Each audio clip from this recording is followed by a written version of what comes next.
Hey guys, Twelve58 here. I am in the middle of a very important grind session trying to climb to the top of gold. I've been as high as 5th in the leaderboard, and that's great because that would be very significant rewards. I think it's 20,000, 5th. Yeah. But as you can see, 3rd is 30,000, 2nd is 50,000. That's a gigantic leap forward in how much I might make by playing this video game on a 2-week basis, which would be amazing. It's like a whole other paycheck for me. But the servers are being really problematic, and what I'm finding is when I load a game right now, it's not letting me see the battle. So I don't want to do ranked battle right now. I also do want to do some content. And so what do?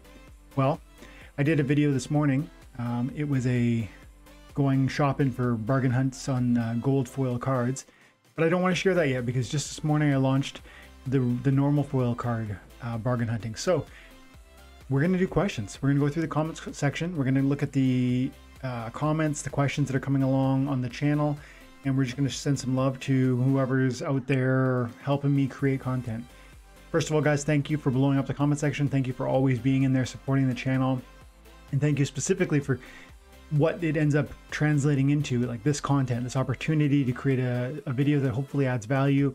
And if, you know, diving deeper into an understanding of Splinterlands and having access to kind of the thought process that I offer on these things is valuable to you, then I encourage you to like and subscribe. We talk about, you know, frequently asked questions, or we get into the comment section kind of on a weekly basis. Sometimes when the servers are down, sometimes when they're just giving us trouble like this. Yeah, appreciate you guys. Let's get into it. This looks hilarious. Would be so much fun to play. Yeah, Apple Caw is referring to my video yesterday, which I called Dodge Meta. And specifically, there are 3 battles in that video. They all feature speed. They all feature dodge. They largely involve Kitty and Naga Assassin. To me, speed is so much more the meta than it was before, and speed's always been valuable, but now it's like going to another level because just look at Jodin. Jodin is so deadly, so powerful. When he gets his opportunity to fire, that blast damage, particularly from the archers that have the snipe, are going to just delete your first 3 monsters, half of your team. But if they don't get the strike, then they don't get to kill anything. And with Kitty's speed of +2 and her true strike that allows you to never miss, and then you add to that other slows or other speed buffs or enemy speed nerfs, and suddenly you kill their whole team before they even get a chance to go. It's a fun video. I had a lot of fun recording that one, and I look forward. That's kind of how I'm playing these days. That's one of my recipes for success. Specifically, a lot of it has to do with Fire Splinter combined with Byzantine Kitty, using that speed, using knockout, using other speed nerfs so that Naga Assassin is a total fortress at the back, while the front end is just doing what it needs to do, and definitely doing what it needs to do before my enemy even has a chance. Check it out. Thanks, Apple Caw. Another comment from Apple Caw. He says, dollar cost averaging your investments into the cards is a good idea. Sure beats waiting for prices to hit rock bottom. Would definitely buy now if I didn't have limited funds. Saving for Chaos Legion, fingers crossed. Yeah, I hear you. Yeah, I mean, if I only had $100 and I was thinking to myself, I like Splinterlands, but I want to make the most of that $100, I could make an argument that I should wait until Chaos Legion. I could also make an argument that I maybe should buy specific cards that are available on the market now. It would depend on my personal situation, but I don't blame anybody for waiting for Chaos Legion. That's going to be an amazing opportunity. It's going to be very exciting. The airdrops that are potentially available to you as an early investor in those booster packs can be so massively valuable that it can actually change your life financially. And so, good for you. I'm going to buy Chaos Legion also. That's the value I'm putting into these cards is not going to take away from what I'm committing to on Chaos Legion. And so for me, that's my plan, but I definitely hear you. And thanks for the second comment, Apple Caw.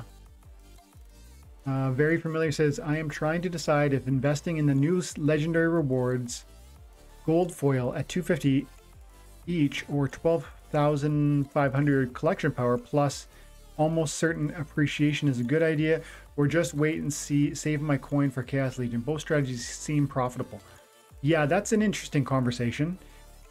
So he's talking about, does it make sense to go ahead and get into the go over to the marketplace and look specifically at new reward cards, specifically legendary, specifically gold foil, and actually just bite the bullet because you need power, right? This game requires a certain amount of power. If you don't have collection power, you can't climb the ranks. So having gold foil legendaries is actually a really important, or if not important, a really smart thing to do, because it can be a lot of power in one card purchase. So let's just quickly look at it. One Hark Law, which is an excellent card actually. At first I had my reservations about this thing, but you know, giving it a lot of thought, shield, demoralize, immunity. This is going to be a great card for the tank position. It's not going to be stunnable. It's not going to be poisoned. It's not going to be have any other negative status effects on it. It's an interesting card, really powerful. And for $244, so $265 to buy one copy, or $215 to probably to put the winning bid in there. What would that look like? How much power are you getting for this guy here? So look, you're getting, like he said, you're getting 12,500 power for that one card. You can divide the amount of power by the dollars spent. 12,500 power divided by, just say you bought the cheapest one, which is $265. That's 47 power per dollar.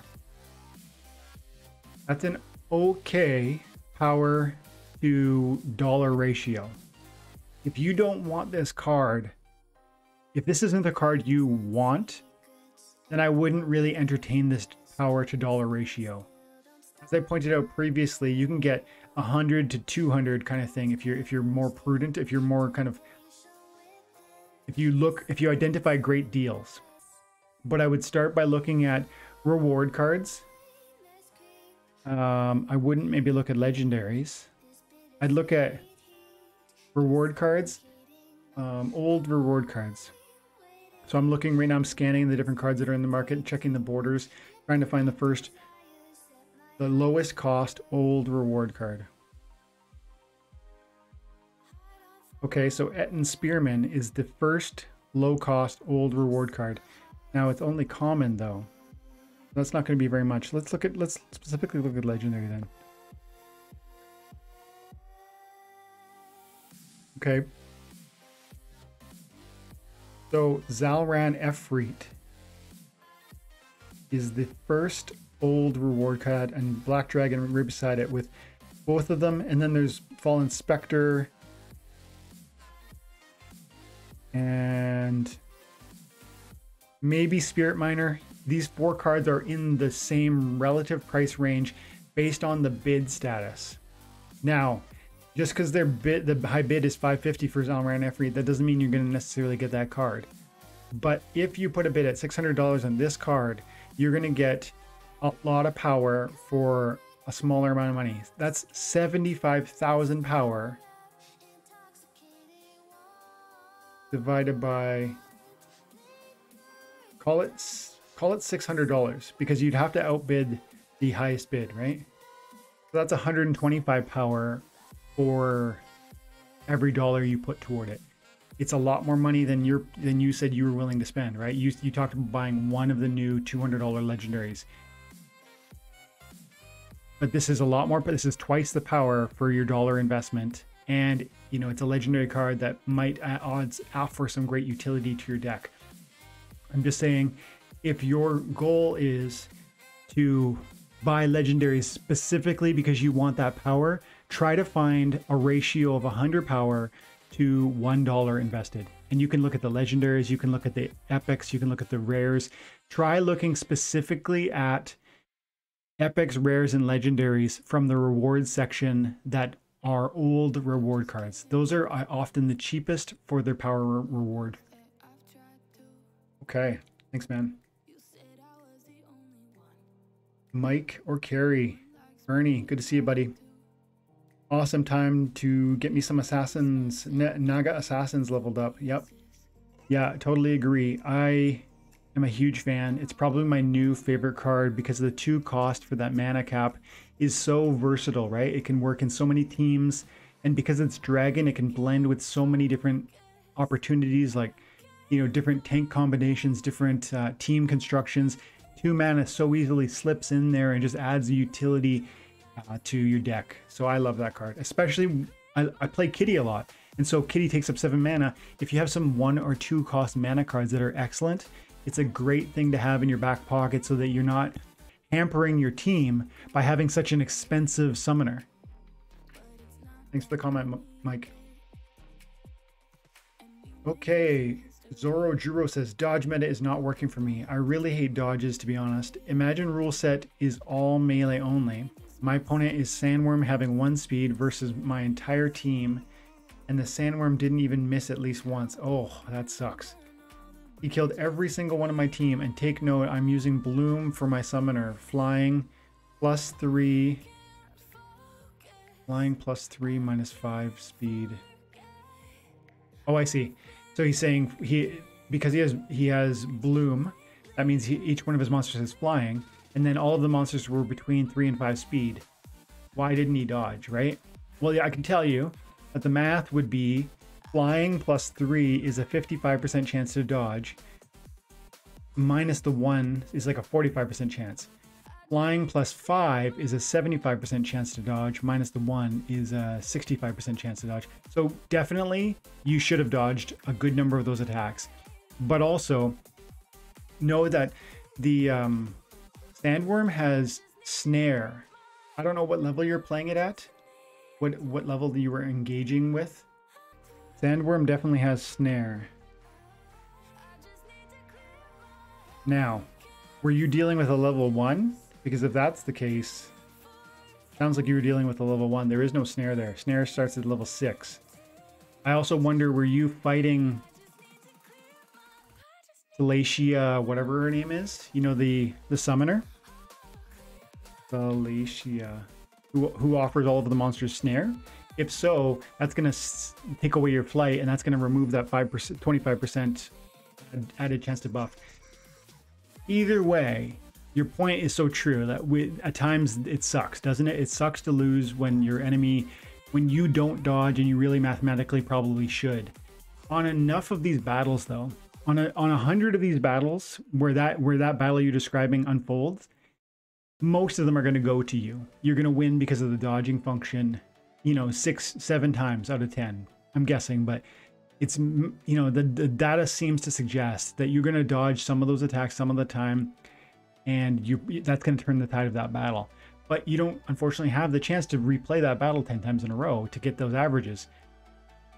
I mean, it's frustrating, and that's why I want to be the fast one. I don't want to be on the receiving end of losses because of dodge meta, but I certainly want to get some wins because of it.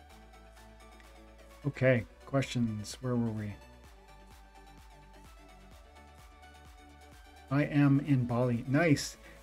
First of all, I want to say Bali is a place I often think about just leaving Canada for, and like departing this whole Western world and first world and just getting into Bali. And Bali seems like it's quite, I think there's a lot of poverty there, but you know, crypto value could probably go a long way for me there. The wealth I've accumulated maybe could do that. And I'm interested in that, and I look at that online quite a bit, actually. How long this game will reach its peak from now, sir? I wonder what you're asking. Are you asking me about when will price moon? When moon? I mean, I would argue every single year there's new cards released within this game, and those cards are going to go up in value as they become more rare and as the user base continues to grow. Now, if the card launches today, and it might be a year or two before that card really goes crazy. But then again, certain cards come out and they immediately catch fire, like metaphorically. People love them and they just buy them up. And And so it's hard to just answer that question. But if you're talking more broadly about when will Splinterlands, you know, stop growing or reach its pinnacle, I don't think we're nowhere near that. I think, you know, around 2 million daily active users, I would start thinking, wow, this is serious, this is big. How much farther can this go? And that's 10 times from where we're at now. Maybe 7 times. And even then, I don't think it's going to stop. I'm just saying that would be a moment where I would say to myself, wow, we've come a long way. Where is the next exit? Where's the next stop point, that the threshold or, you know, marker of significance? For me, that would be what I would start thinking. Sukuchi says, I hope you can give me one common card or not big. Thank you. Or not. I'm not going to give you any common cards, Sukuchi, but I'm going to send you a little bit of love. But I'm going to transfer. You know what? You didn't say very much there, bud, so I'm just going to giving you what I consider a small little token. I appreciate you commenting, but, you know, all you really did was ask for stuff. Oh, okay. We'll go over here then.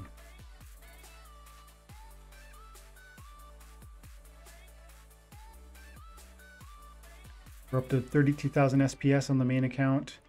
Every day we're getting like 387 from the airdrop, plus about 150 from my interest on my APR. So that's like 500. Too bad.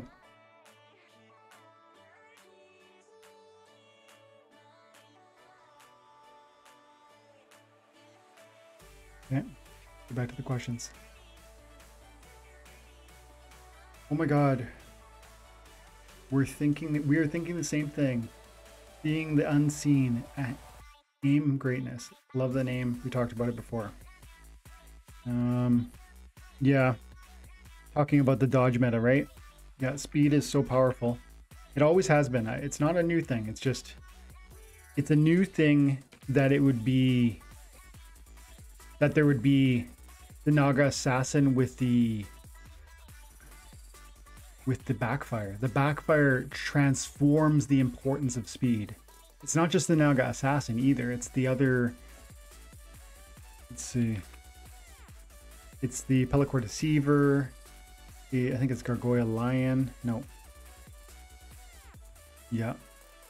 There's more too. I think it's Pellicore Deceiver, Naga Assassin, and I think there's others. Go to Splinter Cards, go to Abilities. If you don't know this, splintercards.com, you go to Abilities, you can find the Backfire. It is Backfire. And then it's going to load up the cards. Just those two for now. Very exciting. Wouldn't it be great if there was a summoner that offered Backfire? That could be pretty interesting. Interesting.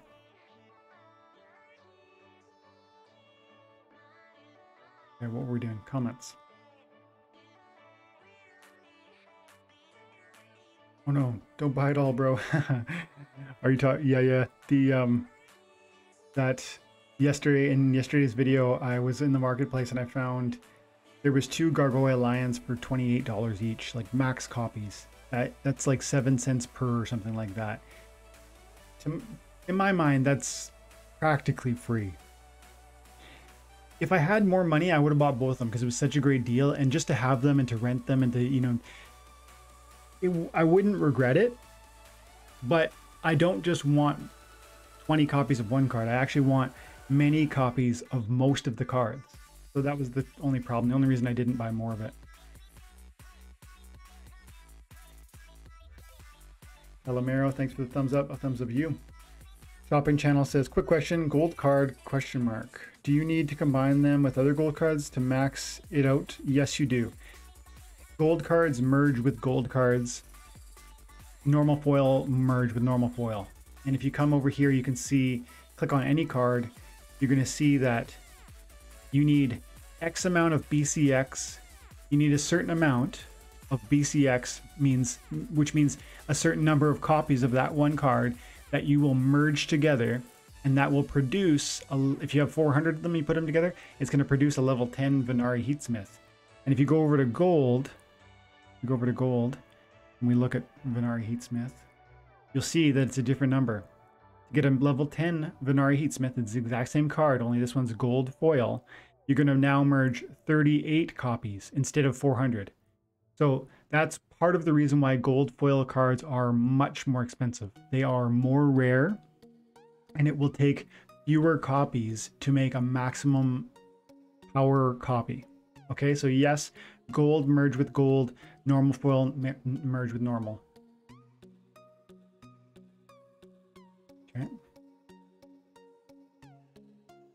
Time in the market is better than timing the market. Oh, I love that, dude. Jim Morgan, so true.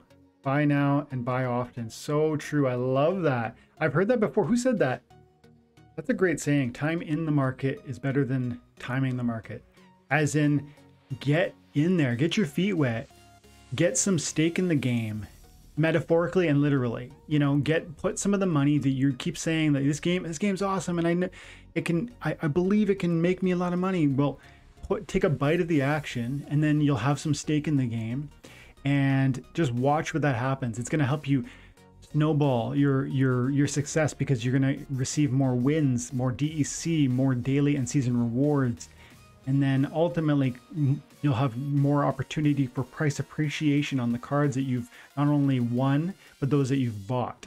And of course you're not going to find the bottom, but you are, if you kind of do this dollar cost averaging, buy a little now, a little later, and so on, you're going to be happy with the progression of your account, because ultimately you are never going to find the bottom. And people who try to find the bottom before they buy often just miss the whole, like a whole bull run.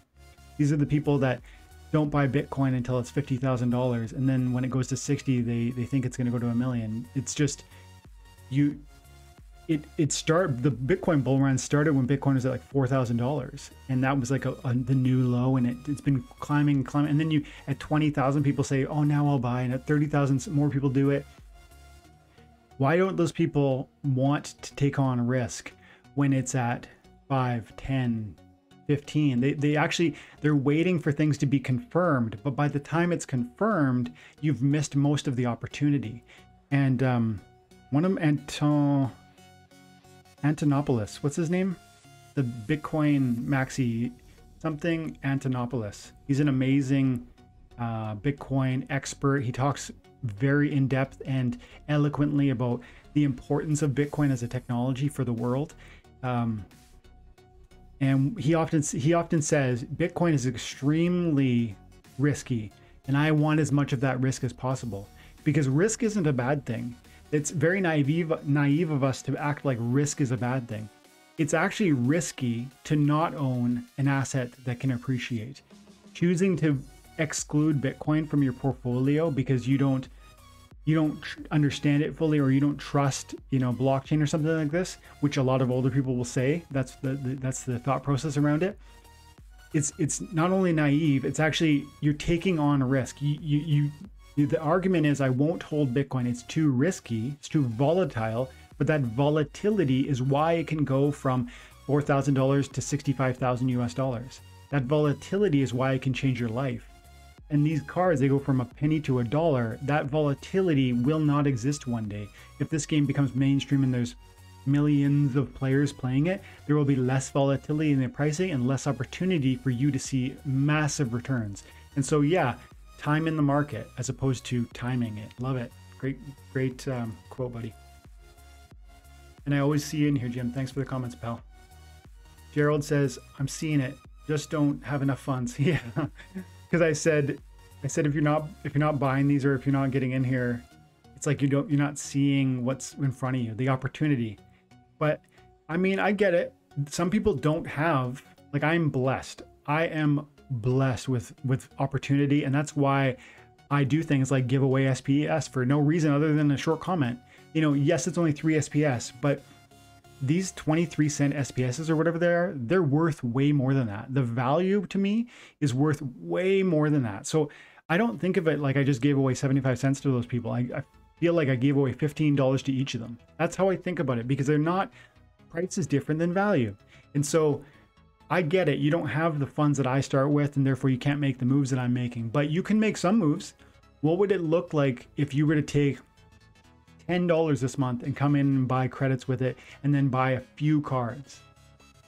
That I think to myself, wow, if you didn't have $10 to spend on a month on frivolities like coffee or eating out or, you know, collectible cards, then don't.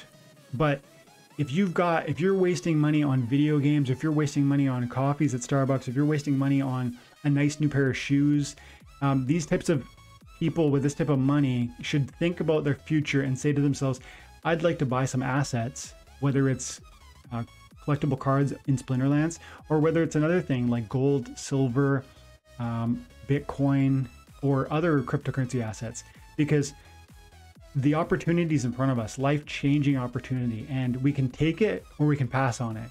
But personally, I want to be on that train. Paya, I guess, Jinga says, what is cost investment to earn 100 a month? If you wanted to earn 100 a month in this game, okay, you probably need to be in like gold, right? 100 a month. If you were in silver, high level silver, you would be able to make, you know, let's say $1 a day. Yeah, maybe $1 a day, maybe $1 to $2 a day if you're in high level silver. If we said $2 a day, that's being a little bit generous with the likelihood of the loot chests you're opening being particularly valuable, or it's also maybe taking into account that the cards you're going to get for free are going to appreciate in the next 2 years. So to answer your question, I'm going to say, do you need $100 a month now? That's going to be really different than if you're willing to defer that value into the future. Because if you start earning cards now at silver and they're going to be worth 20 cents, 30 cents, it's going to seem like you're getting nothing.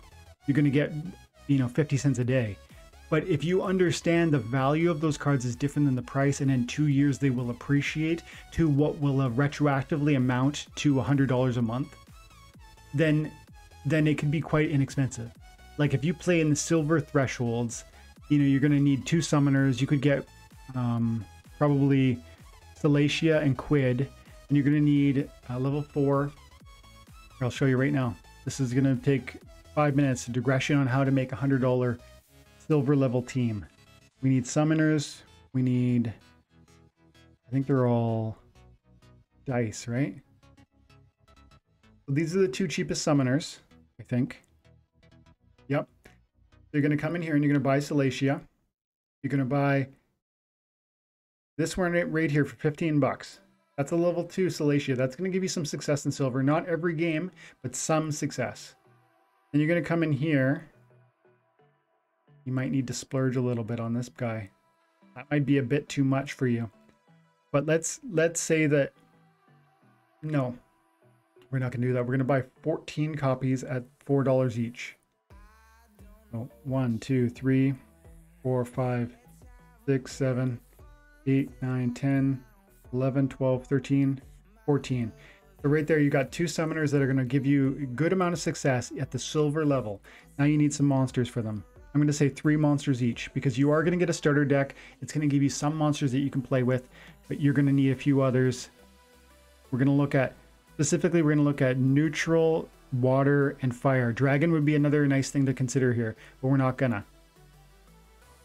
And then you need to get like a decent tank. You can start with Charlock. We said level 3 Quid. So with a level 3 Quid, you're going to be able to run like a level 3 or 4 common. You need 30 copies of this. We're going to go bulk. 30. Okay. Now I want to grab a Gargoya also because I like this card. So we're going to go again. We're going to go 30. Bulk. 30. I'm looking at all the cheap monsters first. We're gonna get level 14 of these. Bulk 14.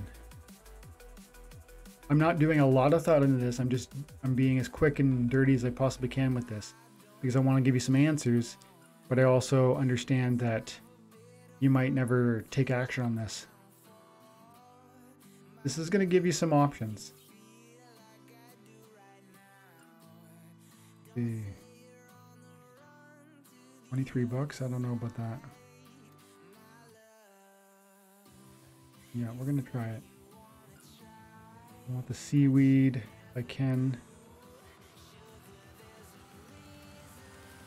Okay, and then genie. Even a level 1 genie would be fine.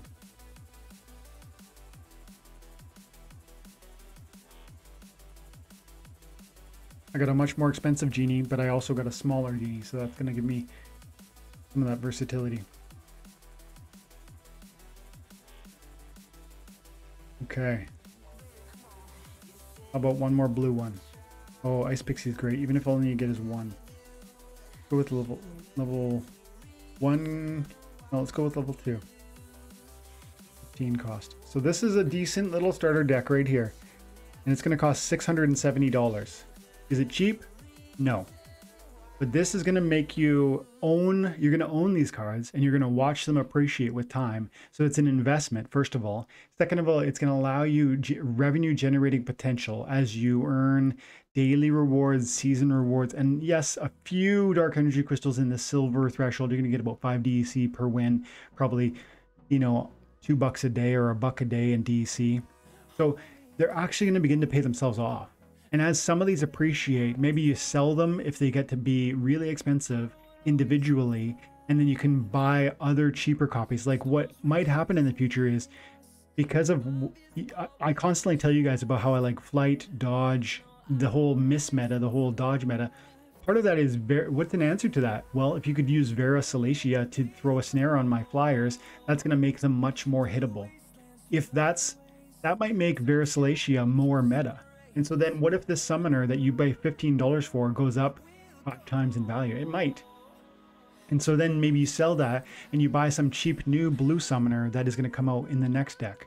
And so I don't want to sell you on this whole process, but there's so much here that yes, you would have to spend probably about $700 to do what you're talking about, but also understand that the little rewards you're going to get from this thing aren't little, because they actually snowball and also they grow. They don't just, the cards you receive for 50 cents each don't stay 50 cents. They turn into $5 or $10 or $100 later on.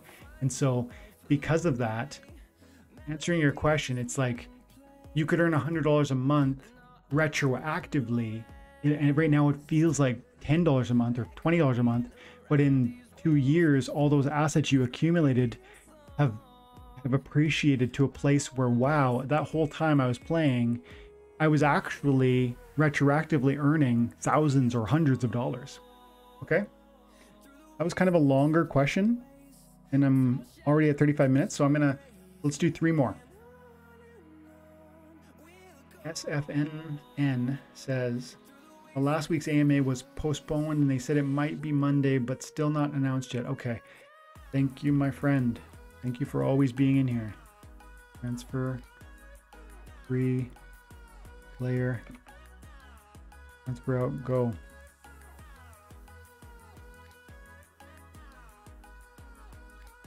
Okay, comments. Margaret, nice.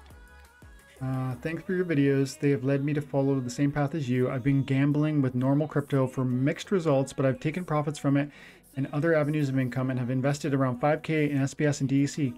Interesting. I currently hold 200K DEC, 11K SPS, and then the rest in DEC/BUSD. So it's in a liquidity pool. I don't do any of the liquidity pool stuff. Margaret, if you see this video, leave a comment. I'd love to, well, maybe you're going to say, I want to know how that does for you. So let's see what you say. I'm raking in about $20 a day in SPS from staking and airdropping. Look at that. See, guys? Okay, so she put in 5 grand and she's making 20 bucks a day. So the buddy's question was, how could I make $100 a month? So she's making 20 a day times 30 is 600 a month, right?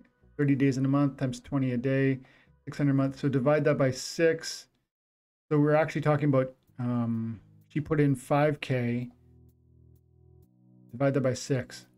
So if you take $833 and follow her method, sounds like you're going to have an opportunity to be making $100 a month straight away, just by buying DC and SPS and then staking some of your DC in liquidity pools. There you go. Thank you, Margaret. So she goes on to say, I'm making about $20 a day in SPS from staking and airdrops, and then I turn around and convert that into more SPS, DEC, and credits. That is going to be fun, Margaret. If this bet pays off, you're going to be so excited. And I think it's a great bet because this game is blowing up. This game's amazing and fun. It rewards you for your time and attention. So that's like an easy sales pitch for a ton of people to keep coming on.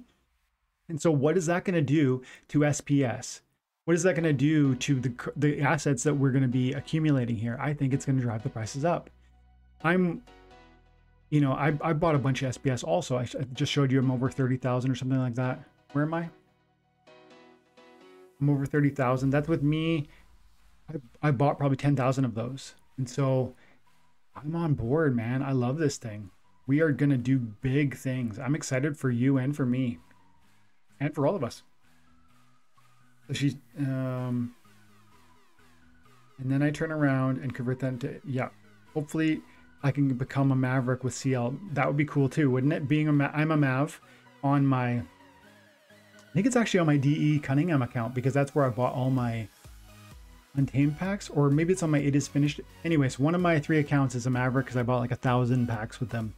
But yeah, it's cool because then you get to be a part of the community, and that's another thing this game offers that not every game does.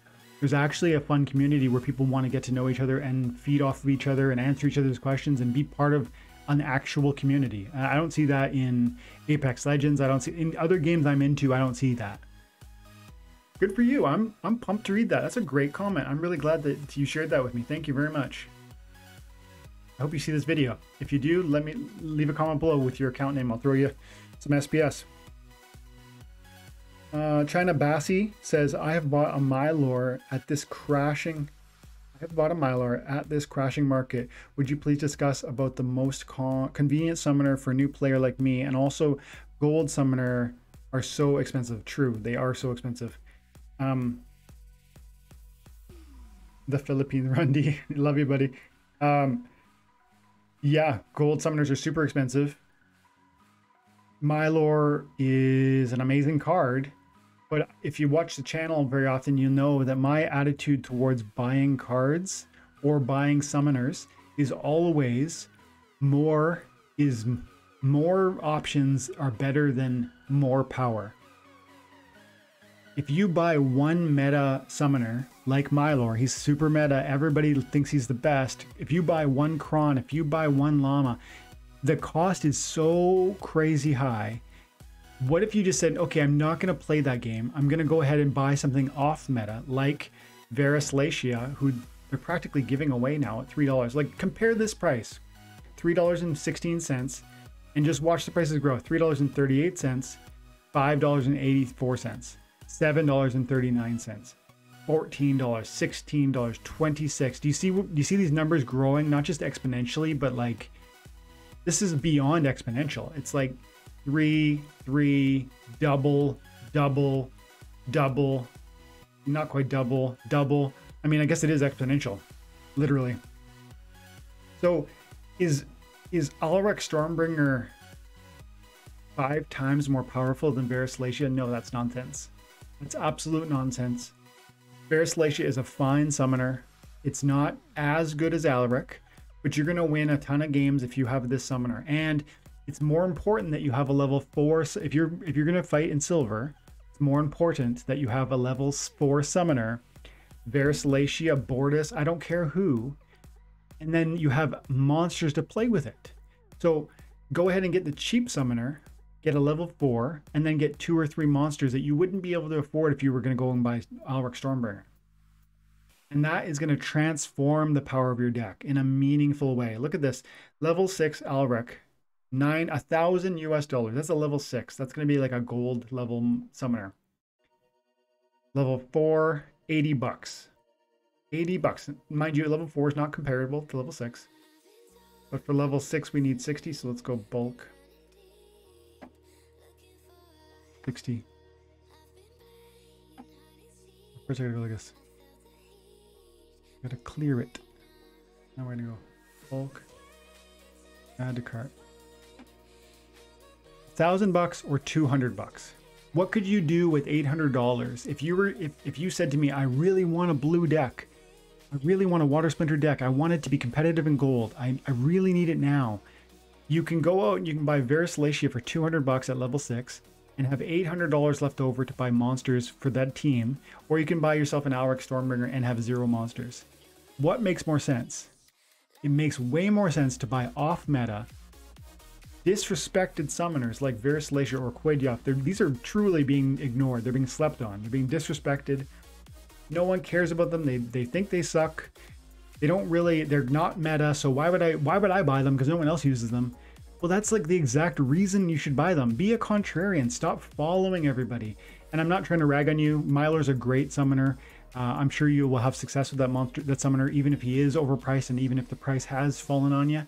Just forget about the price and just use it and just continue to have success with it, because you will, and you'll climb and you'll earn cards. But other people listening now and saying to themselves, what summoner should I buy, and why would I buy Verisalacia over Alric or over Bortus or over these other options? It's night and day difference between how much money you're going to have left over, and then what can you do with it, and how will that empower your deck to grow farther and to see more opportunity for daily and season rewards. That's the thought process you need to have. Stop looking for meta and start looking off meta to try and get more for your dollar. Okay, that was the last question. Okay, guys, we're gonna leave it there. Thank you for your time and attention. Always leave your in-game name within your comment, especially when people like Margaret are throwing out these great comments.